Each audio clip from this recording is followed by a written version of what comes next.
What if I told you that Glitchtrap was planned ever since FNAF 2? What if I told you Glitchtrap solves those plushies in FNAF 4 and Security Breach? What if I told you that Glitchtrap is the reason that Shadow Freddy has been forgotten? And what if I told you that 6 years later, since the release of Help Wanted, we have finally solved Glitchtrap? We've been going off of vague ideas, but now I think I have finally put the final nail in the coffin about this guy's true identity. So with that being said, let's get into it.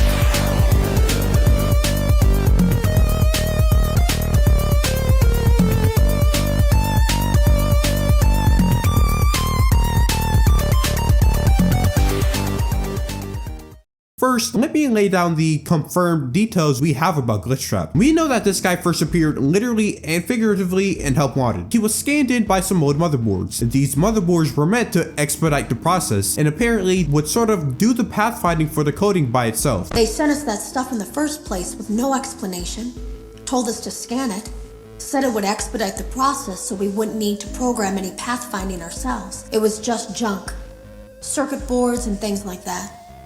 Look pretty old. However, once these motherboards were scanned in, an entity appears, which we all know as Glitchtrap, because it's then where he starts mimicking William Afton, hence the name. But then, he started appearing. The game then shows us he went into the mind of the player, Vanessa, in which he then sort of takes over her and makes her into Vanny. And then finally, in Help Wanted 2, it's implied that Vanny is no longer under the control of Glitchtrap, and that's kind of where it all ends. Help Wanted 2 doesn't really give us enough to say that Glitchtrap is dead, so for all we know, he could still be alive somewhere. The first game doesn't tell us exactly how Glitchtrap went into Vanessa's mind. We don't really know where those motherboards came from, and to top it all off, we don't really know why he is mimicking Mr. Purple Guy. But what I have in store for this video will solve all of this. I think that Glitchtrap is the key to something even bigger, something that's been here throughout every single one of the games. So in order for me to get into all that, I will need to start at the beginning of Glitchtrap, which is the question, where did he come from? Obviously, from what Help Wanted tells us, he was a virus that came from some old motherboards Fazbear Entertainment gave the game devs. But that still leads to the question of where those motherboards exactly came from. The Mimic? Well, the game sort of make it clear that Fazbear Entertainment doesn't exactly have access to the Mimic, and you can't say it's the blueprints from Secret of the Mimic, as all three of the endings, no matter which one is true, make it clear that the Mimic blueprints don't exactly make it to the hands of Fazbear Entertainment anyway. They could have came from the old Burt animatronic of William Afton after Pizzeria Simulator, but I feel the games are trying to sell us something else, specifically something from the newest one, Secret of the Mimic. You see, John FNAF uploaded a new theory on the game, which you should go watch right after this video. It's genuinely such a good video, but in it, he describes how these little guys right here were watching Edwin the entire time, and they figured he needed to do something to help him. So they led him to create M1 because at the time Fiona died, and these little guys figured that Edwin needed Fiona. This then evolves to the Mimic, and then we know the rest of the story. These little guys are basically the real first prototype of the Mimic. This mushroom and a couple of Edwin's other inventions are where the characteristics of the Mimic first appeared, and all of these inventions are all interconnected with one another, which is how they learned or came to the conclusion of what Edwin needs. And this is such a good and awesome detail, and props to John FNAF for pointing this out. His video just re-established why he's my favorite FNAF theorist. Anyway, one thing John didn't go over is what happened to these guys. They led Edwin to make Fiona, but after that, where are they? Well, they are still here. I mean, we literally see them all around the manor way after it's cleared out of all of its employees. The living ones, at least. However, we already know that these guys can make new Mimic programs, hence M1. We also know that Fazbear Entertainment basically owns everything inside the manor. So what if Fazbear Entertainment got a hold of some of these guys and used some programming / motherboards inside of them and eventually used them to scan inside the Help Wanted game, in turn scanning in a new Mimic program, Glitchtrap. This now leads to the next question. Why is this new Mimic program mimicking William Afton? Well, some people have came up with the theory that Glitchtrap started mimicking William Afton because of the games of the actual Help Wanted game, which honestly does have its merit. It is a pretty simple answer after all. But take a listen at what Glitchtrap says in game.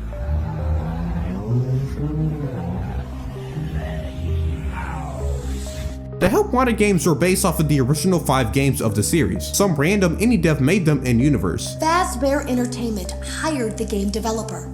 Those indie games were designed to conceal and make light of what happened. And if you haven't caught on yet, in none of these games does William Afton say, "I always come back." There would be no way from these games for Glitchtrap to see/hear this line and for him to copy it. So while it is a nice theory, it has just this one little bump in it. There's also the fact that in the end of Help Wanted, Glitchtrap seemingly recreates the death of one of the MCI kids. This means that whatever this program is, it's seen the events of the MCI and physically heard William Afton say his famous lines. But from what I've said, that doesn't make sense. I said that these motherboards may have been from these interconnected mushroom guys, but these guys came way before the MCI and presumably way before Mr. Purple Guy said his lines. In order for them to see all of this, they would need to be hanging around in basically all of the locations. And to say that would be suggesting that another Mimic program has been at large the entire time. Well, ladies and gentlemen, that's exactly what I'm suggesting. These mushroom guys have been in every single location and they are the true origin for Glitchtrap. The evidence? Well, I've technically already talked about this. In my second ever video, which by the way did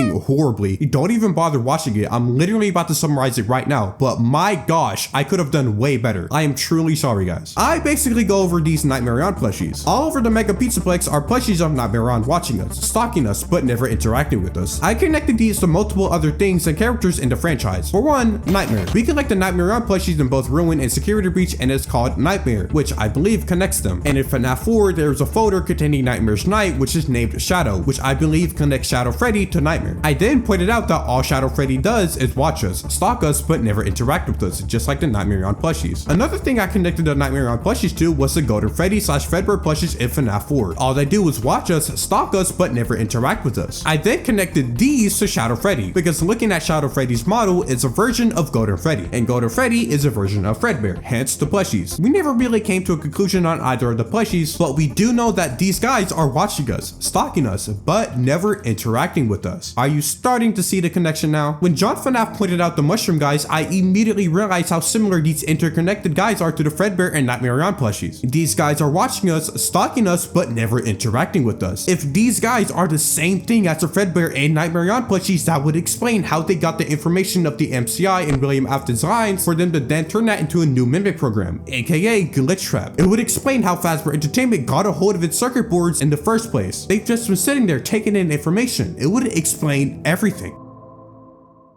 Now, I know a lot of people have been saying that my videos are kinda hard to follow, and I'm trying my best to fix that for future videos. However, I think some of you just don't like the amount of effort I put into these videos. My bad, I don't want to grab a 720 resolution video of FNAF 1, slap my PNG of a character somewhere on the screen, and then low effortly read out a script for 20 minutes. Bonus points if that background is a 420 resolution of a color grid. But I promise I will try and do better. But now, let me summarize what I just said. I stated that these mushroom guys, Deku John FNAF, are still around gathering information and watching us. They took on the form of Fredbear/Golden Freddy plushies and then the nightmarioone plushies. And because of this, they saw the MCI and William Afton saying his signature line. So when Fazbear Entertainment got a hold of their motherboards and scanned them into the Help Wanted game, it ended up making a new Mimic program, Glitchtrap, mimicking the information it got from watching Purple Guy's actions. This answers one of the questions with Glitchtrap. How is it mimicking William Afton? The answer is because this...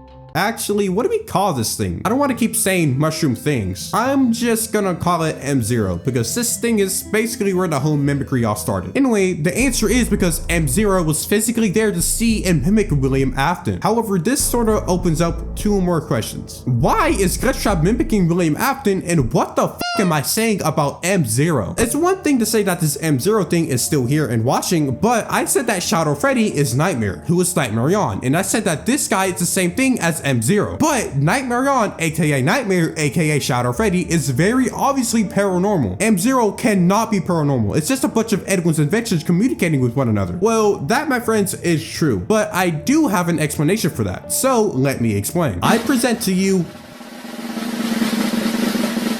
Agony. To put it simply, agony in the FNAF universe is the dark and negative emotions being left behind on objects and making them appear haunted. We learned most of this from Fazbear Frights. Let me summarize it for you. Basically, a guy named Phineas Taggart collected items near sites of tragedy, like torture devices and places where murder happened. He noted that these objects appeared as haunted, a result of dark and negative emotions. He then had a theory, a game theory. If he took this haunted energy, aka agony, and combined it with some kind of intelligence, it will create physical movement, life basically. So that's what he did. He transferred the agony from the haunted objects with the machine he made and into an endoskeleton. That endoskeleton was the Stitch Wraith, and it ended up killing him. He was right. The books also explain what agony looks like as well. Whenever it's mentioned, it's usually represented as a vicious black liquid. Now, let me go into how this fits with M0, starting with nightmarioone. Like I said, agony is represented as a vicious black liquid. This black liquid is seen on people in the books. Victims of the Stitch Wraith had black tears running down from their eyes. Who else has black tears running down their eyes? Nightmarioone. Right off the bat, we can say that nightmarioone is paranormal. The black tears, the plushie placement, and the affection of the Pizzaplex. And like I've mentioned, it's safe to say that nightmarioone is Nightmare. His plushie literally being named Nightmare, their similar Ultimate Custom Night voice lines, and their role in FNAF 4. Canon or not, Nightmare is Shadow Freddy, the file name of FNAF 4, and the parallels of Nightmare and Nightmare Fredbear with Shadow Freddy and Golden Freddy. Honestly, ignore what I said earlier about what I said about not watching my original nightmarioone video. You probably should watch it if you want a more in-depth explanation about how these guys are all connected to each other, but be warned, there is a reason why that video flopped. Maybe it's because it was too dragged out or I just didn't do well with the script, but it's there.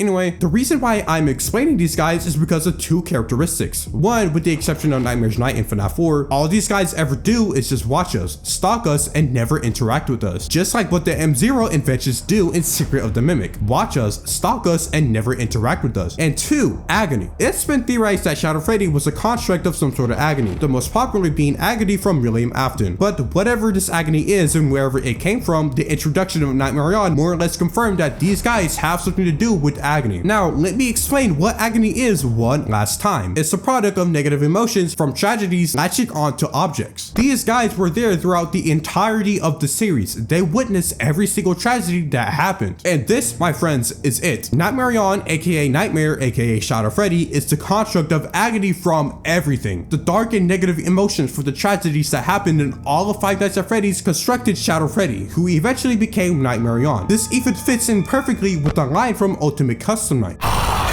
am the fearful reflection of what you have created.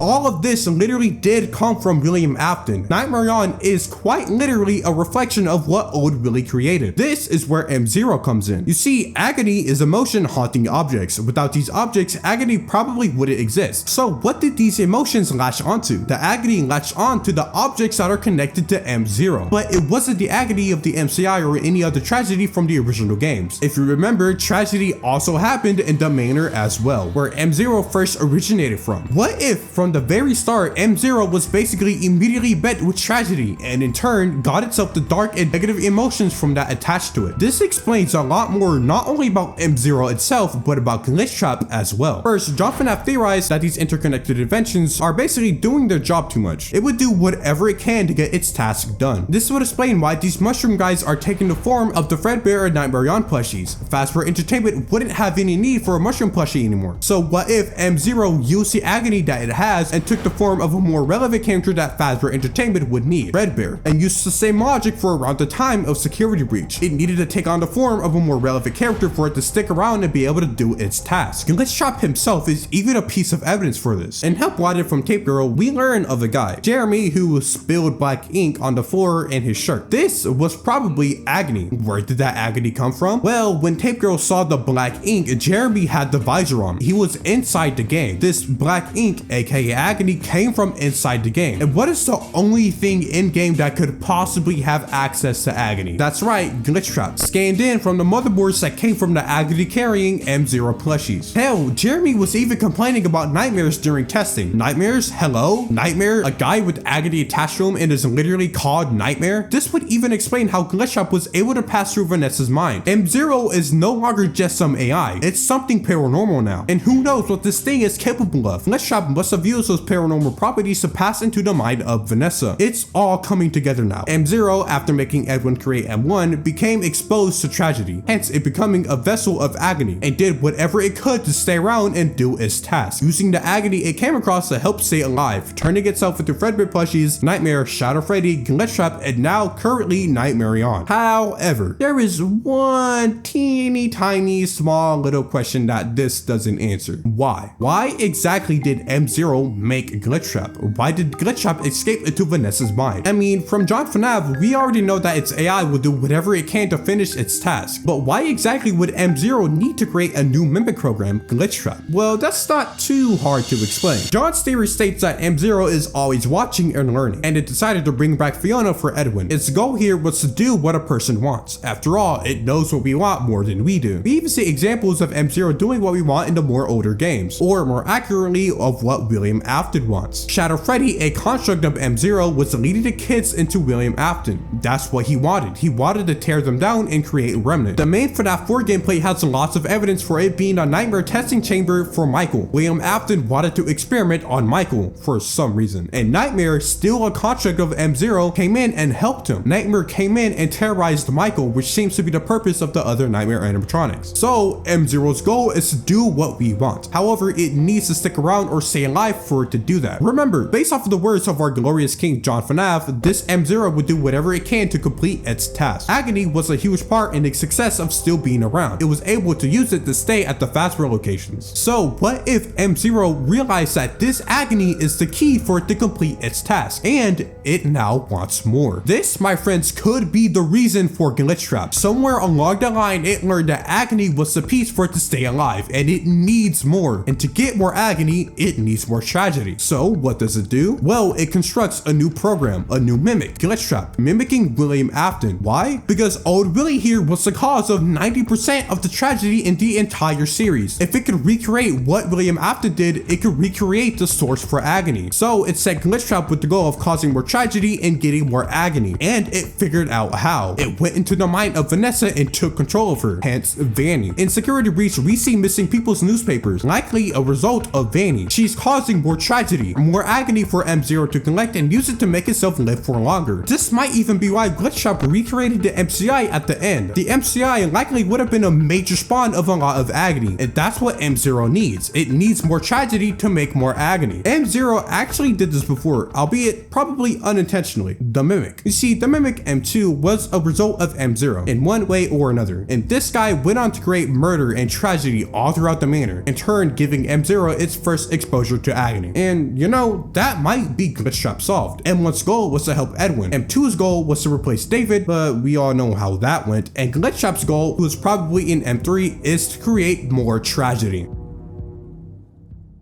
I know that was a lot, and I'm not too sure if that was enough for you to follow. So before I summarize everything I said real quick to make up for it, I need to tell you something. In my past like 3 videos, I think I said that if I reached 1 million subscribers, I would somehow find my way into a call with Scott Cawthon himself and convince him to make an IRL Mega Pizzaplex. Yes, I know, there is no way a random person like me will ever get into a call with Scott Cawthon, and even if I did, creating a real life Mega Pizzaplex should be impossible. It would probably require tons of money, and then there's copyright stuff, and then yada yada. But I want you to subscribe to prove me wrong. I am betting you that I can do this. Also, over on my Twitch, if I reach 1k followers there, I will be doing a FNAF merch giveaway to 5 people, whether it's a game or a toy. So make sure you follow the Twitch, subscribe, and join the Discord below for more information. With that being said, let me now summarize everything I've just said in the video so far. M0 was an unintentional program that came together by the inventions of Edwin, and its goal is to do what we want, watching us and learning to help complete that goal. M0 then helped Edwin create M1, which then resulted into M2. M2 then went on to create tragedy in the manor, a breeding ground for dark and negative emotions, which then latches onto objects, in this case the inventions of Edwin bridging into M0, which then created Agony. M0, however, still has the goal of doing what we want, and will do so by all means necessary. So when it was at risk of being thrown out and forgotten by Fazbear Entertainment, it used the powers of the Agony it collected to take the form of a more relevant character, Fredbear. M0 is now a collection of Fredbear Plushies. This is where it continues to watch us, stalk us, and learn from us, but also where it continues to collect Agony. Agony from the bite of 83, the MCI, the DCI, the bite of 87, whatever tragedy there was, it witnessed it. And with those tragedies, it collected more Agony. It got more powerful, now spawning more entities to help with this goal, from Shadow Freddy to help William Afton to Nightmare to terrorize Michael. After the initial tragedies of the original games, it found itself, or one of its plushies, scanned into the Help Wanted game. This is where it decides that in order to keep alive and keep doing this task, it would need more Agony. more tragedy. So it created a new branch of the Mimic, M3 or Glitchtrap, and Glitchtrap's goal was to do exactly that, to create more tragedy so that M0 can get more agony. And so it did that, using his paranormal powers to enter the mind of Vanessa, taking control of her and turning her into Vanny, where she then turns around and does exactly that. She kills more people, presumably more kids, and M0, now in the form of nightmarioне, is there to collect the agony of whatever tragic events happen. This fits in with a lot of stuff. We've always theorized or speculated that Glitchtrap was the agony of William Afton, and in a way that is true, except it's the agony of the events of William Afton. We never figured out what those plushies were in FNAF 4 and here in Security Breach, but now we've had. Those plushies were just a mimic program, M0, watching us, stalking us, learning from us, and collecting remnant, the reason for nightmarione's black tears. We've also never figured out what the fuck was up with Shadow Freddy. He's barely been mentioned, almost forgotten, but now we know that Shadow Freddy was just a construct of this mimic program using agony to help William Afton. Also, if this theory is true, this would imply that the mimic made from M0 was planned all the way since FNAF 2, Shadow Freddy's first appearance, but we all know that's not the case. It was probably just Stillwell taking an unfinished idea and expanding upon it to create a new story, like the Fredbear Plushes, and like I just said, Shadow Freddy. So,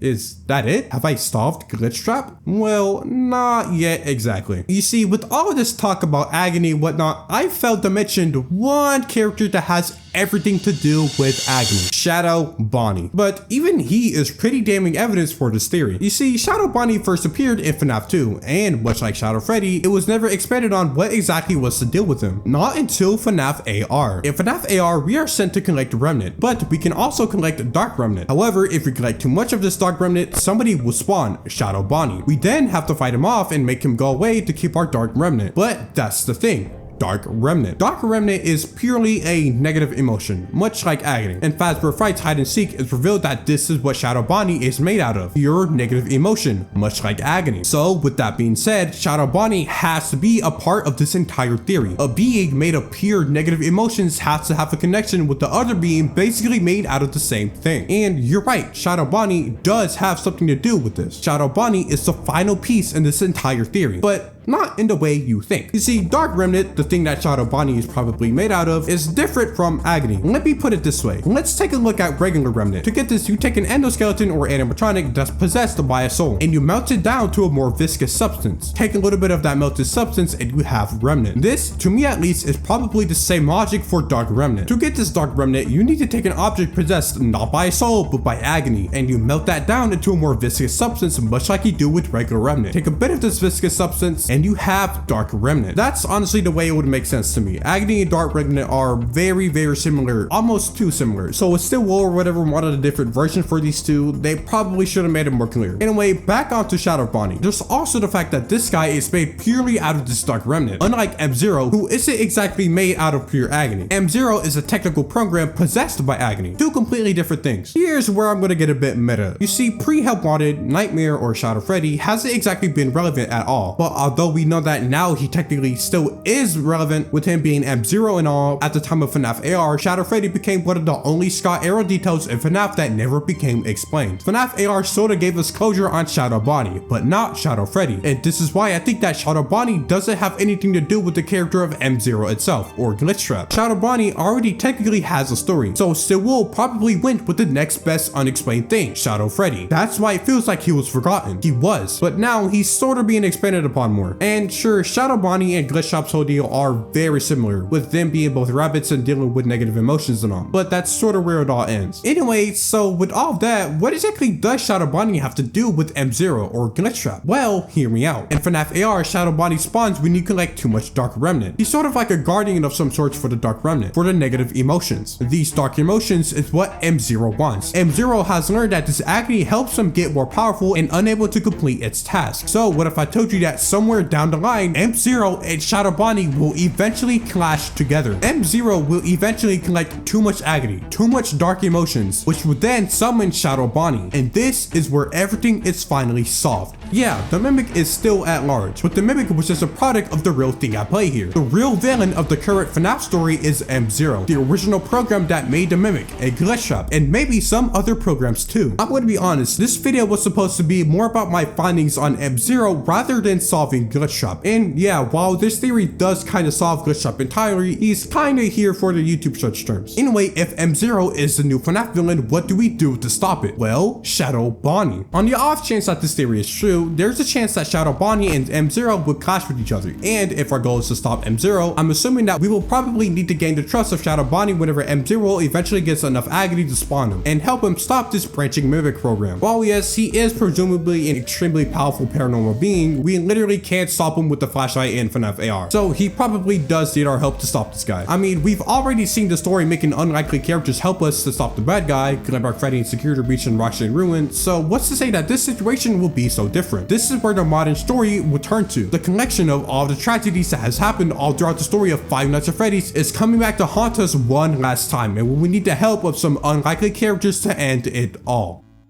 However, the video still isn't done yet. Yeah, I know, I sort of made this video less about Glitchtrap and more about my findings on M0, but he is in the title after all, so I feel like the final send-off for this video should be putting the final nail in the coffin about the real truth of Glitchtrap. So with that being said, I will be answering the question, what happened to Glitchtrap? I already explained where he came from, why he exists, and what his goal was, but I never answered where exactly he went after Help Wanted 2. You see, like I've already mentioned, like we all know, at the end of Help Wanted 2, we go through a cutscene which shows Vanessa, sort of killing Glitchtrap and then walking back into the darkness. The whole Vanessa Glitchtrap mind thing has always been really weird and iffy, at least for me, but let me try to solve it. We all know that this specific situation probably didn't happen one-to-one in the actual FNAF universe. This, along with basically every other interaction with the whole Glitchtrap Vanessa deal, is probably just a symbol, a message of some sorts. So with that being said, here's 3 outcomes I see. 1, he's dead. Yeah, that's it. Vanessa or Vanny got herself out of the control of Glitchtrap and in doing so, killed or deleted the Glitchtrap program from her mind. It's as simple as that. 2,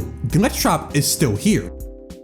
Except he's just sitting there in the back of Vanessa's mind. Again, also pretty simple. Vanny got rid of this guy's control and in turn pushed back the program or whatever into the back of her mind where he's just gonna sit there and I'm not too sure actually. And third, which is probably the most accurate and what I myself personally believe, whenever Vanny got rid of Glitchtrap's control, the program escaped into the real world and is now reconnected with M0, its mother of some sorts. How exactly did it do that? Well, we know that this guy has paranormal powers and that Vanny is wearing a technical mask, so Glitchtrap probably retreated into the code of the mask. We probably actually see the coding itself from Glitchtrap being reused. Our little friend Helpy has characteristics eerily similar to Glitchtrap. And so, with all of this, my friends, requires one last conclusion. So let me start from the top one last time. Edwin invented a bunch of inventions. These inventions are all interconnected to one another via some radio waves. This web of communication is what I like to call M0. And M0's goal is to do what we want by any means necessary. And it did exactly that with its creator Edwin. Edwin's wife Fiona tragically died, and this M0 web decided that what Edwin needed was Fiona. So it led him to create a mimic program of Fiona. If you want to learn more about this, please go watch John's video. I cannot stress enough of how much his theory actually led to the creation of my theory. Anyway, this Fiona mimic ended up leading to the Mimic, M2, which we all know the story of. But if you haven't, definitely go watch my video on Secret of the Mimic. But because of this domino effect, they basically ended up closing down the manor and then started killing people. These kills were a tragedy. They created pain and dark emotions, and these dark emotions ended up latching onto the inventions of Edwin, the web of communication M0. M0 still wanted to finish its task of doing whatever we wanted, but it was in danger of failing to do so. You see, Fazbear Entertainment was basically rebranding. They would have no need of the inventions that made up M0. M0 was at risk of being thrown out and unable to complete its task. So doing whatever it can to finish it, it used the Agony attached to it and took on the form of something that was relevant to Fazbear Entertainment, Fredbear. This way, Fazbear Entertainment would keep these things around and M0 could watch and learn from us and learn exactly what we want. It's here where it starts witnessing more tragedy, more pain, negative and more dark emotions. It starts to collect more and more agony, and it uses this agony to continue fulfilling its task. One example is M0 taking on the form of Nightmare and helping William Afton with his nightmare experiments on Michael. Later on down the line, while continuously witnessing more and more tragedy, the MCI, DCI, the Bite of 87, and it collecting more and more agony, we see another example of M0 fulfilling its task, taking on the form of Shadow Freddy and helping William capture and destroy the original animatronics to create Remnant. And it continues to do what it's always been doing, watching, stalking, and learning. But some of its motherboards get scanned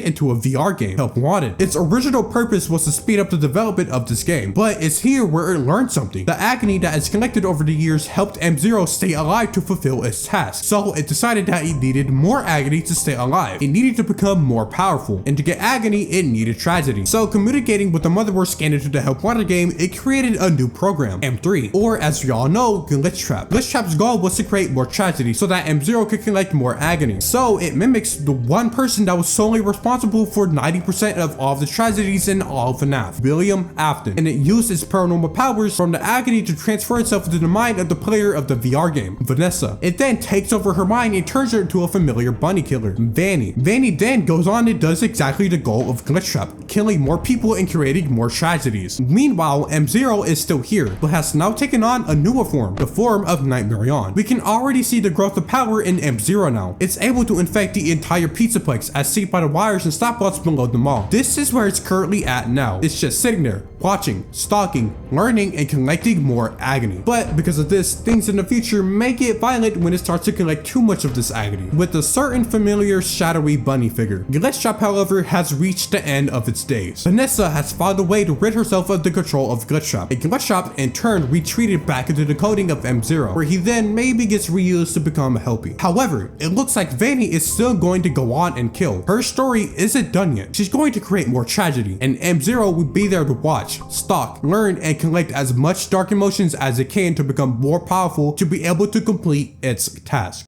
And there you have it. I'm not too sure about the whole Shadow Bonnie thing, however, in my opinion, it does seem more like a fan fiction of some sort. In all honesty, Shadow Bonnie's story is probably done for good. Everything else, however, I am extremely proud of. I originally said that nightmarioone was going to be the next big villain of FNAF, and in a way, if this theory is true, I was right. I just didn't have all the details. But keep in mind that all of this is just a theory. You know, all of my previous theories are just me trying to propose something new and unique and give a different take on the story. And yeah, I know, I guess my theory does really heavily rely on John's theory, and I can't thank him enough for that, but I do feel my theory is new enough, but that's up to you. Also, I'm sorry if a lot of the stuff in the video seemed hard to follow. I promise I'm doing my best to try and do better. I'm still kind of new to this, I suppose, but that's all the time I have for this video. Was I right? We will probably have to wait and see.